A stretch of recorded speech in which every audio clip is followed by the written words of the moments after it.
আসসালামু আলাইকুম রহমতুল্লাহ। সকল ভারতবাসীকে সতর্ক বাণী শোনানো যাচ্ছে যে আপনারা প্রত্যেকেই অবগত আছেন, গত রাত্রে ভারত এবং পাকিস্তানে যে ভয়াবহ যুদ্ধের দামানা বেজে উঠেছে এবং ভয়াবহ রূপ নিয়েছে। তো সকল সাধারণ জনগণকে আমি আহ্বান করছি, আপনারা সবসময় সতর্ক থাকবেন। বিশেষ করে ভারতবাসী যারা বর্ডারের কাছাকাছি আছেন তারা একটু সতর্ক থাকবেন। আরেকটি বিশেষ খবর, আমাদের ভারতবর্ষের মধ্যে পশ্চিমবঙ্গের একটি জায়গা আছে, আপনারা সেই জায়গা সম্পর্কে কম বেশি অবগত আছেন। বিশেষ করে আমাদের পশ্চিমবঙ্গের ঐতিহ্যবাহী মালদা জেলায় অবস্থিত যে ব্রিজটা আছে সেটি হচ্ছে ফারাক্কা ব্রিজ। ব্রিটিশের আমলে যেটিকে নির্মাণ করা হয়েছিল এবং যেই ব্রিজের পানির লাইন থেকে বিভিন্ন দেশে পানি পাচার করা হয়, পানি দেওয়া হয়, ছাড়া হয়।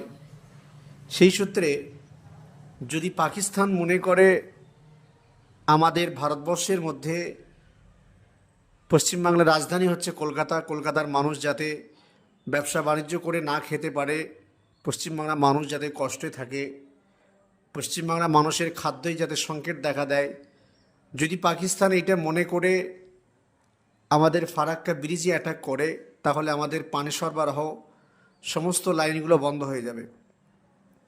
যেহেতু এটা অনেক আগে থেকেই পরিকল্পিত করা হয়েছে, যুদ্ধের দামানা যখন বেজে উঠেছে দুই দেশের মধ্যে, ততক্ষণ এই যুদ্ধ কত সময় ধরে চলবে সেটা তো আমরা জানি না। সেই সূত্রে সকল ভারতবাসীকে আমি আহ্বান করছি, আপনারা বিশেষ করে যারা বর্ডার এলাকায় আছেন এবং ফারাক্কার ব্রিজের আশেপাশে আছেন, আপনারা একটু সতর্ক থাকবেন আর সকলে সাবধান থাকবেন। বিশেষ করে রাত্রে আপনারা সকলে সতর্ক থাকার চেষ্টা করবেন। আর আপনারা